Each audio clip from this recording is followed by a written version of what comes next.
Ինչպես եմ սկսում ես իմ առավոտը, կամ ինչ եմ պատրաստում նախաճաշին։ Շատերդ կզարմանաք, բայց առավոտյան ես սիրում եմ պատրաստել սալատներ։ Դրանք պետք է լինեն թեթև, հարուստ իհարկե բջջաթաղանթով, տարբեր վիտամինային հավաքներով, նաև կարելի է զուգակցել սպիտակուցի հետ պարտադիր։ Եվ հիշեք, առավոտյան նախաճաշը պետք է լինի ամենահագեցածը, քան երեկոյան ընթրիքը։ Դրա համար այսօր ես ինչ որ ունեմ ձեռքիս տակ, փորձում եմ պատրաստել։ Վերցնում ենք արդեն պատրաստի միքս կանաչեղեն, եթե ուզում եք 1000, այնտեղ մարոլ կարող եք տարբեր ձեր նախընտրած կանաչեղենը, ես ահա նախընտրում եմ այսօր հարմարության առումով պատրաստի միքսը։ Կարող եք վերցնել բանջարեղեն, ցանկացած, դա կարող է լինել վարունգ, լոլիկ, ինչ որ դուք նախընտրում եք։ Ես փորձում եմ շատ կեղևահան չանել, որպեսզի վիտամինային մասերը մնան, իհարկե ձմռան այս ամիսներին քիչ է պատահում սննդի մեջ վիտամիններ, ուղղակի ինչպես ձեզ հարմար է, մեծ կտորներով մի մանրեք, որպեսզի շատ հեղուկ դուրս չգա, մեկ վարունգ կարող եք լցնել, լոլիկ, գիտեք, որ լոլիկը ունի լեպտին, որը որ շատ է օգնում հատկապես, ասում են ճարպերի այրմանը, բայց կան մարդիկ, ովքեր ալերգիկ են կարմիր գույնից, ասեմ, որ դա բնորոշ է հատկապես պարազիտների առկայությանը, որովհետև կարմիրից ոչնչանում են բազմաթիվ մանրեներ եւ մակաբույծներ։ Բայց ինքնըստինքյան լոլիկը շատ կարևոր օգտակար նյութեր ունի եւ պետք է օգտագործել։ Նաեւ ես սիրում եմ ավոկադո, որպես օմեգա ճարպաթթուների աղբյուր, ավոկադոն կարող եք պատրաստել եւ սոուսների ձևով, եւ կարող եք սալատների մեջ օգտագործեք, բայց հիշեք, որ ավոկադոյի ակտիվ նյութերը սկսում են աշխատել, երբ դուք օգտագործում եք հատկապես կիտրոնաթթու։ Կարող եք լցնել ինչքան դուք եք ցանկանում։ Նաև որպեսզի բալանսավորենք մի քիչ թթվայնություն, մի քիչ քաղցր, ես միշտ որևէ մրգային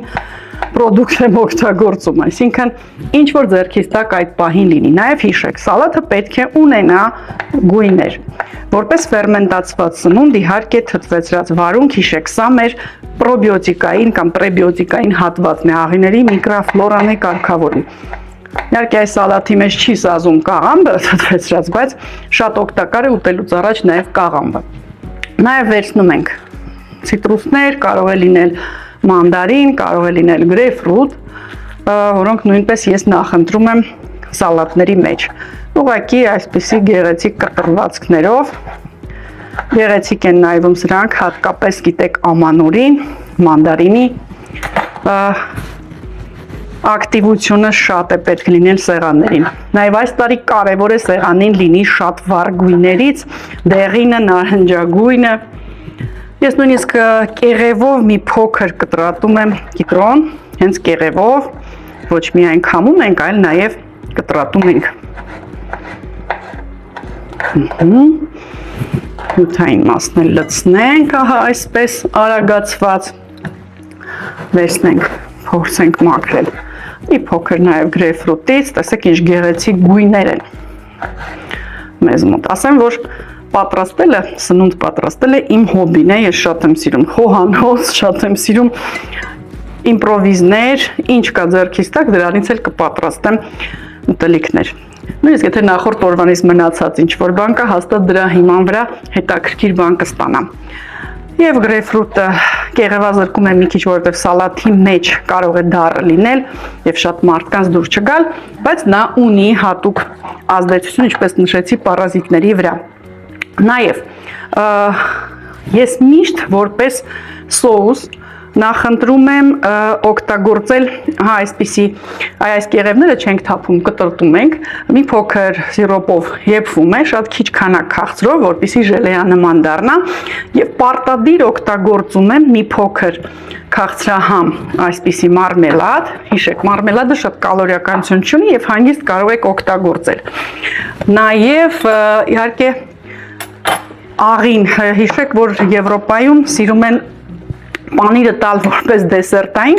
բայց մենք հունական սալատների մեջ շատ ենք օգտագործում ֆետան, նաև կարելի է լցնել մի փոքր ֆետա։ Եվ սա լինում է լիարժեք սնունդ առավոտյան նախաճաշին։ Առանձին պիտի ուտեիք պանիրը, վարունգը, պոմիդորը դուք սալատի ձևով եք լցնում։ Եվ որպես ակտիվ ինգրեդիենտ աշխատում է շատ լավ առավոտյան նաև լցումի կուտը։ Լցրեք ոչ շատ, որովհետև կարող է օրգանիզմը պատրաստ չլինել օգտագործելու։ Ես շատ եմ սիրում առավոտյան իմ աղցանների մեջ օգտագործել բրնձի քացախ։ Կարող եք օգտագործել խնձորի, ուղղակի սա շատ թեթև է եւ մի փոքր քաղցրահամ։ Ես սովորաբար տարբեր երկրներից միշտ բերում եմ տարբեր համերով քացախներ, դուք էլ կարող եք տեսնել կա նարնջի համով, կա տարբեր մրգերից քացախներ։ Եվ դա շատ օգտակար է, քացախը գիտեք, օգնում է մարսողությանը, ստամոքսի թթվայնությունը պահում է ճիշտ տեղում եւ առավոտյան նման սնունդ օգտագործելը շատ լավ ակտիվացնում է լեղուղին, լյարդը, ստամոքսի պատերը, աղիները։ Եվ աղի փոխարեն իհարկե օգտագործում ենք սոյայի մի քիչ սոուս։ Որպես ճարպային մաս մեզ մոտ ավոկադոն թող մնա եւ ֆետայի մեջ կա յուղայնություն, դրա համար չեմ լցնում եւ կարելի է ովքեր նախընտրում են մի փոքր հունական յոգուրտ լցնել, ովքեր ցանկանում են, սա կարելի է պահել եւ վերջում հենց ձեր ափսեի մեջ ավելացրեք, որտեվ տեսքը կորելու է եւ այն չի լինելու։ Այժմ մենք խառնում ենք։ Նաև որպես համեմունքներ ես շատ եմ սիրում օգտագործել դարչին առավոտյան եւ ճնշման կարգավորում է տալիս եւ հակավիրուսային ազդեցություն եւ դետոքս ազդեցություն։ Եվ այսպես պատրաստ է մեր աղցանը արդեն սեղանին դնելու։ Ընդամենը 5-10 րոպե եւ դուք ունենում եք հոյակապ հագեցված վիտամինային եւ մակրող աղցան։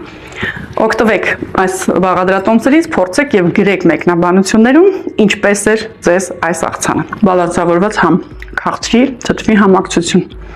Եվ իհարկե առանց աղի մենք ստացանք բավականին հետաքրքիր համ աղիության առումով։